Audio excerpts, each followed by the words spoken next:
The predatory excursions on which we collected our unmentionable treasures were always artistically memorable events. We were no vulgar ghouls, but worked only under certain conditions of mood, landscape, environment, weather, season, and moonlight.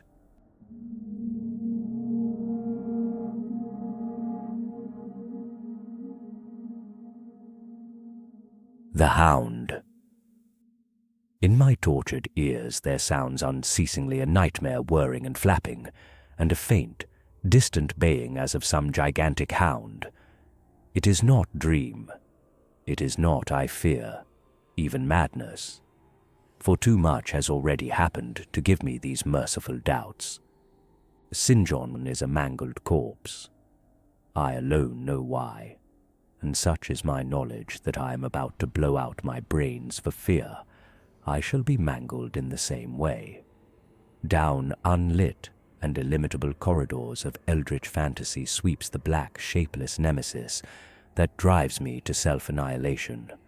May heaven forgive the folly and morbidity which led us both to so monstrous a fate. Wearied with the commonplaces of a prosaic world, where even the joys of romance and adventure soon grow stale, St. John and I had followed enthusiastically every aesthetic and intellectual movement which promised respite from our devastating ennui. The enigmas of the symbolists and the ecstasies of the pre-Raphaelites all were ours in their time, but each new mood was drained too soon of its diverting novelty and appeal. Only the somber philosophy of the decadence could hold us, and this we found potent only by increasing gradually the depth and diabolism of our penetrations.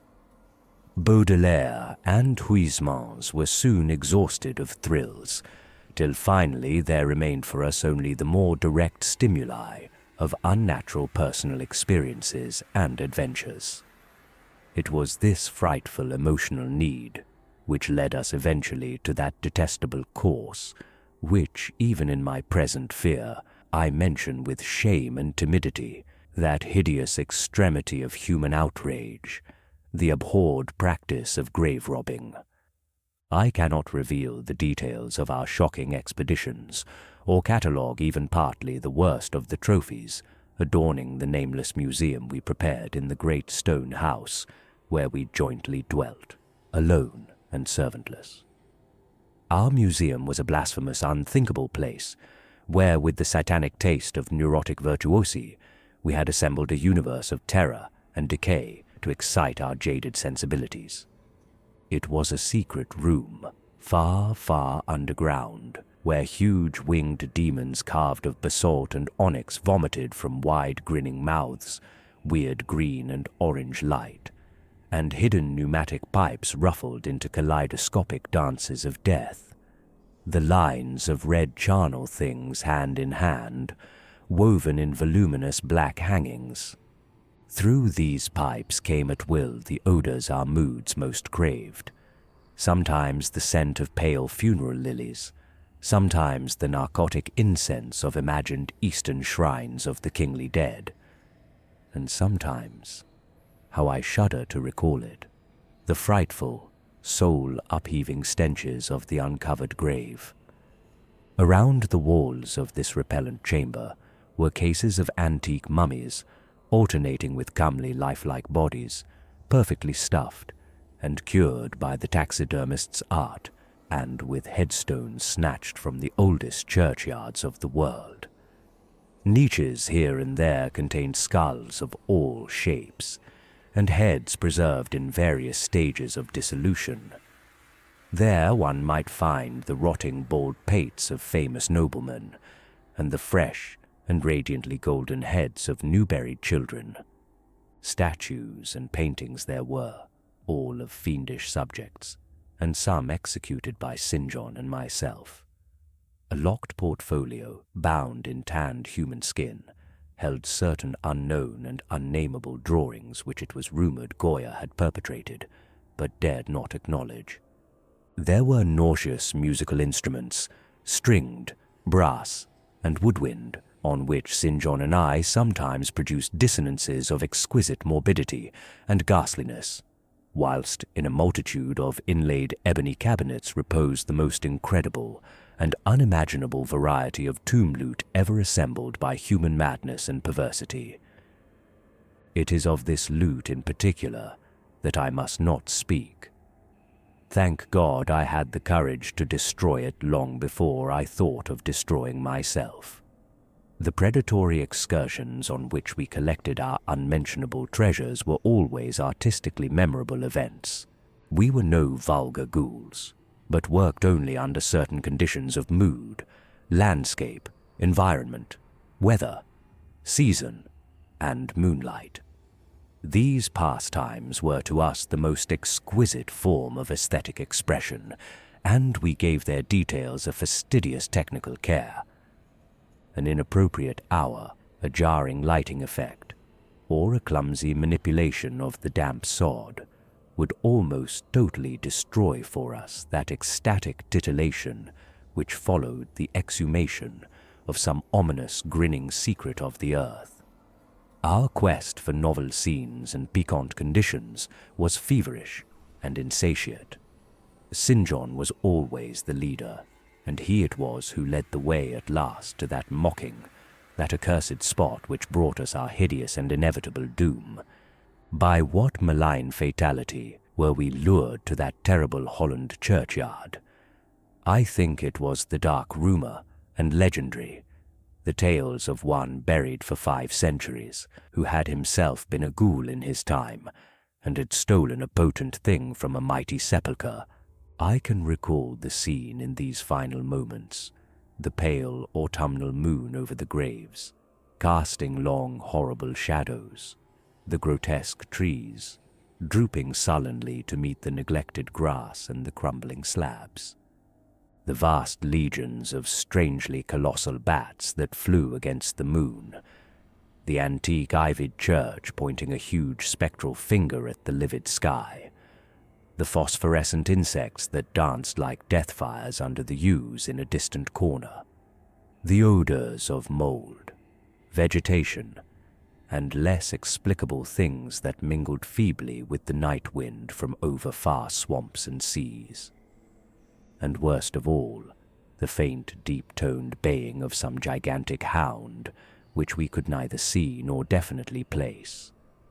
As we heard this suggestion of baying, we shuddered, remembering the tales of the peasantry. For he whom we sought had centuries before been found in this self-same spot, torn and mangled by the claws and teeth of some unspeakable beast. I remembered how we delved in this ghoul's grave with our spades, and how we thrilled at the picture of ourselves, the grave, the pale watching moon, the horrible shadows, the grotesque trees, the titanic bats, the antique church, the dancing death fires, the sickening odors, the gently moaning night wind, and the strange half-heard, directionless baying of whose objective existence we could scarcely be sure. Then we struck a substance harder than the damp mold, and beheld a rotting oblong box crusted with mineral deposits from the long, undisturbed ground. It was incredibly tough and thick, but so old that we finally pried it open and feasted our eyes on what it held. Much, amazingly much, was left of the object despite the lapse of 500 years. The skeleton, though crushed in places by the jaws of the thing that had killed it, held together with surprising firmness, and we gloated over the clean white skull, and its long firm teeth, and its eyeless sockets that once had glowed with a charnel fever like our own. In the coffin lay an amulet of curious and exotic design, which had apparently been worn around the sleeper's neck. It was the oddly conventionalized figure of a crouching winged hound, or sphinx, with a semi-canine face, and was exquisitely carved in antique oriental fashion from a small piece of green jade. The expression on its features was repellent in the extreme, savoring at once of death, bestiality, and malevolence. Around the base was an inscription in characters which neither St. John nor I could identify, and on the bottom, like a maker's seal, was graven a grotesque and formidable skull. Immediately upon beholding this amulet, we knew that we must possess it, that this treasure alone was our logical pelf from the centuried grave. Even had its outlines been unfamiliar, we would have desired it, but as we looked more closely, we saw that it was not wholly unfamiliar. Alien it indeed was to all art and literature which sane and balanced readers know, but we recognized it as the thing hinted of in the forbidden Necronomicon of the mad Arab Abdul al-Hazred, the ghastly soul symbol of the corpse-eating cult of inaccessible Ling in Central Asia. All too well did we trace the sinister lineaments described by the old Arab demonologist. Lineaments, he wrote, drawn from some obscure supernatural manifestation of the souls of those who vexed and gnawed at the dead.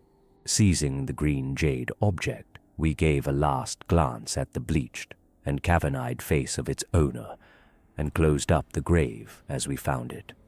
As we hastened from that abhorrent spot, the stolen amulet in St. John's pocket, we thought we saw the bats descend in a body to the earth we had so lately rifled, as if seeking for some cursed and unholy nourishment. But the autumn moon shone weak and pale, and we could not be sure. So too, as we sailed the next day away from Holland to our home, we thought we heard the faint, distant baying of some gigantic hound in the background.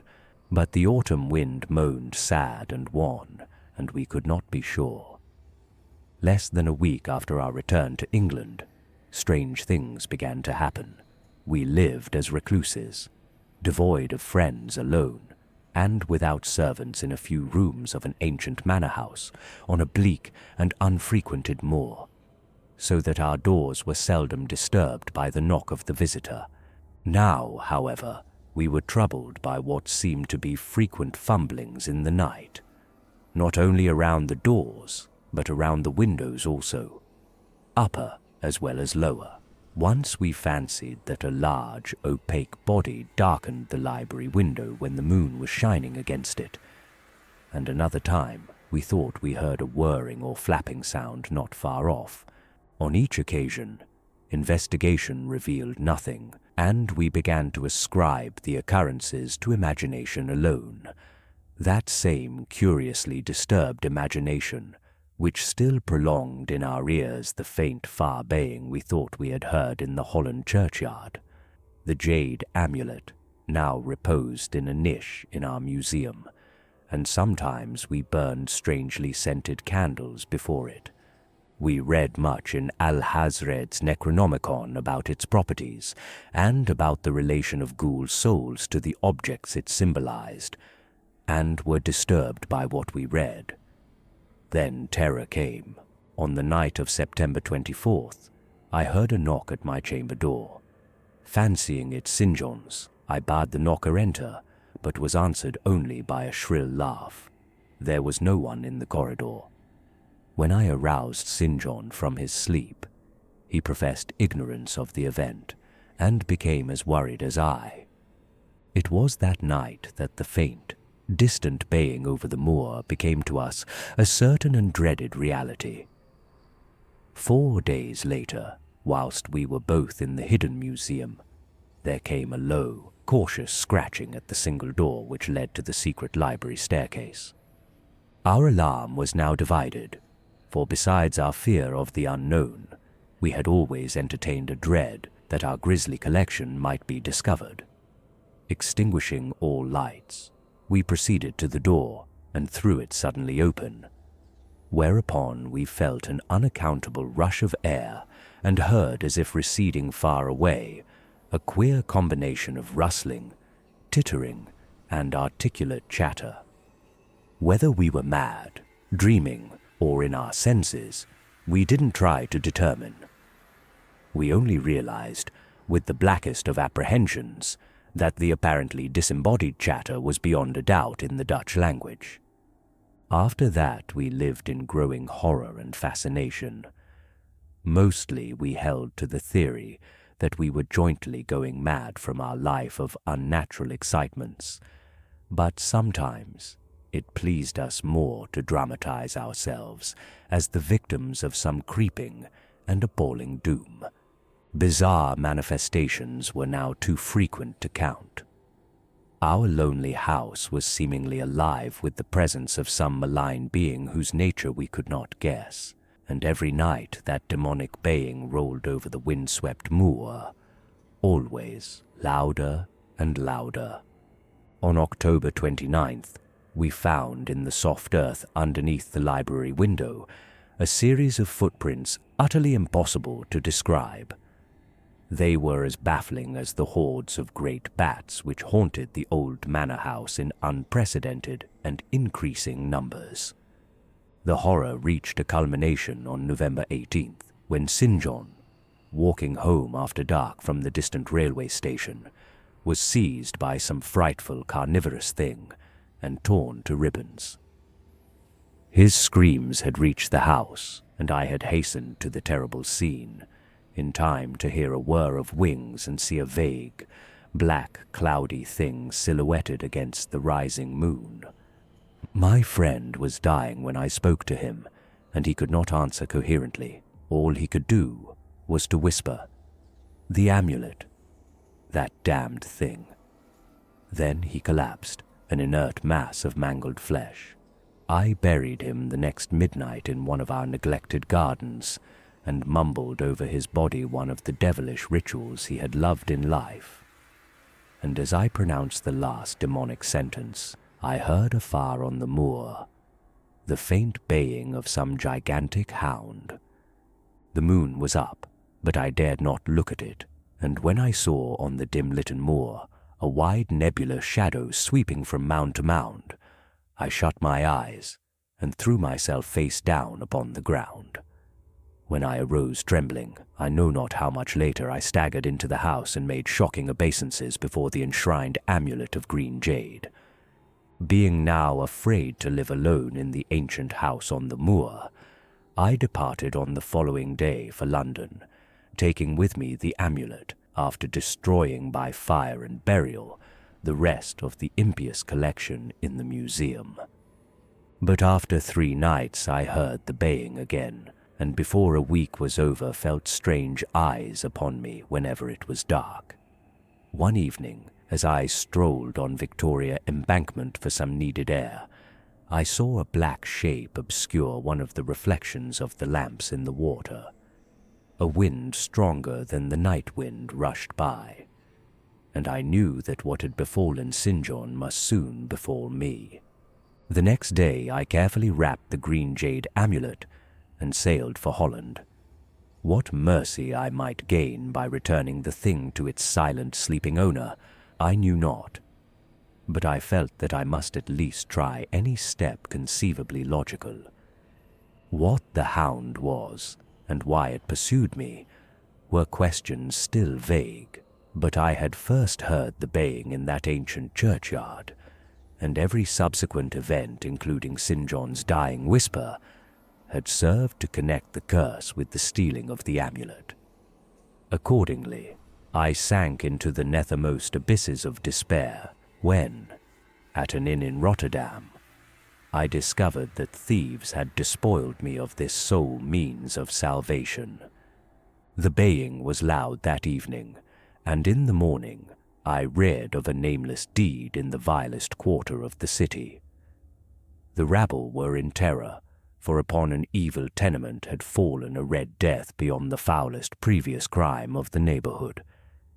In a squalid thieves' den, an entire family had been torn to shreds by an unknown thing which left no trace, and those around had heard all night above the usual clamor of drunken voices a faint, deep, insistent note as of a gigantic hound.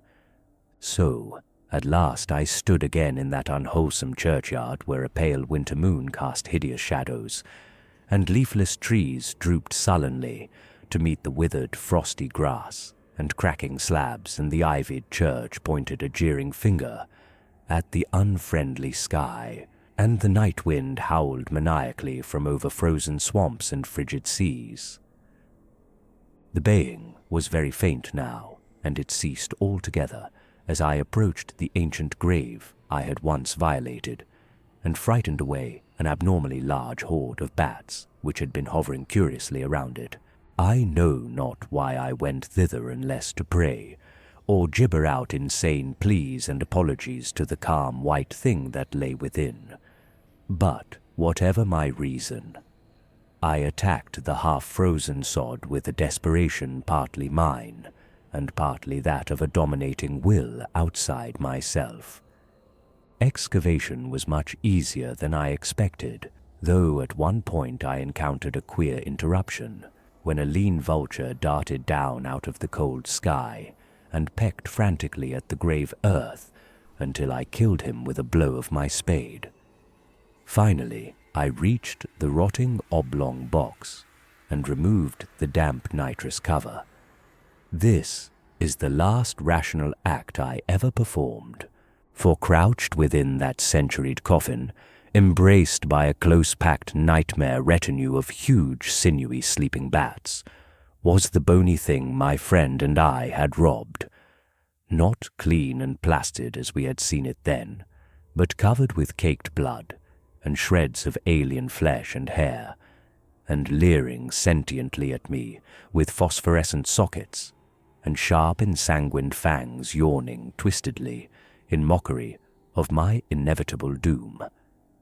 And when it gave from those grinning jaws a deep, sardonic bay, as of some gigantic hound, and I saw that it held in its gory, filthy claw the lost and fateful amulet of green jade, I merely screamed and ran away idiotically, my screams soon dissolving into peals of hysterical laughter.